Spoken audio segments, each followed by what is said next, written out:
நமது தலைவர்கள் எல்லாருமே இந்த பிரச்சனைக்காக அம்மையார் புரட்சி தலைவி ஜெயலலிதா அவர்கள் காவேரிக்காக உண்ணாவிரதம் இருந்தாங்க. முதலமைச்சராக இருந்து கலைஞர் அவர்கள் இதற்காக பல போராட்டங்கள் நடத்தினார். அண்ணன் ஸ்டாலின் அவர்கள் பல தீர்மானங்களை நிறைவேற்றி இருக்கிறார்கள்.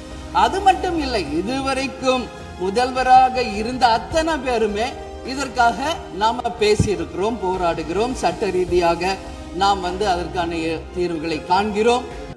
இன்றைக்கு சட்டப்பேரவையிலே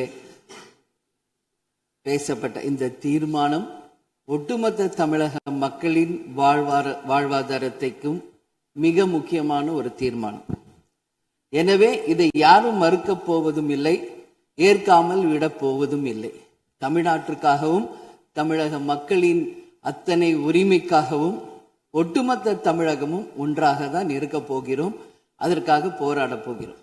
ஆனால் நாம் சற்று இதை பற்றி யோசித்தால், சுதந்திரம் வாங்கின காலத்திலிருந்து இன்றைக்கு வரைக்கும் காவேரி பிரச்சனையும் முல்லை பெரியாறு பிரச்சனையும் தமிழக மீனவர்கள் பிரச்சனையும் தொடர்ந்து பேசிக்கொண்டுதான் இருக்கிறோம்.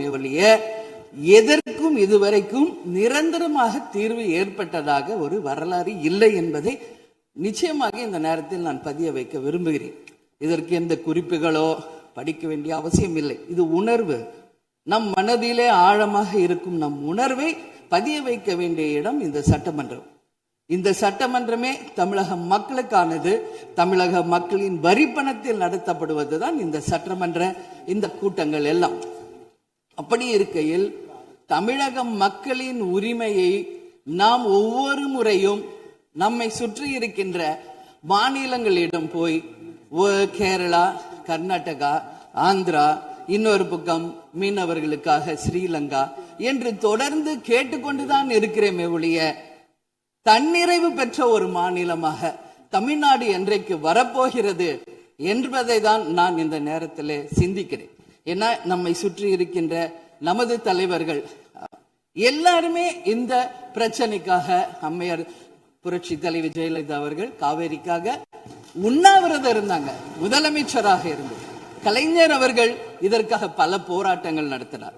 அண்ணன் ஸ்டாலின் அவர்கள் பல தீர்மானங்களை நிறைவேற்றி இருக்கிறார்கள். அது மட்டும் இல்லை, இதுவரைக்கும் முதல்வராக இருந்த அத்தனை பேருமே இதற்காக நாம பேசி இருக்கிறோம், போராடுகிறோம், சட்ட ரீதியாக நாம் அதற்கான தீர்வுகளை காண்கிறோம். அது மட்டும் இல்லை, காவிரி மேலாண்மை ஆணையம் ஒரு தீர்ப்பு சொல்றாங்க, உச்ச நீதிமன்றம் ஒரு தீர்ப்பு சொல்றாங்க. எதுவும் பேசியும் இதுவரைக்கும் தீர்வு இல்லை.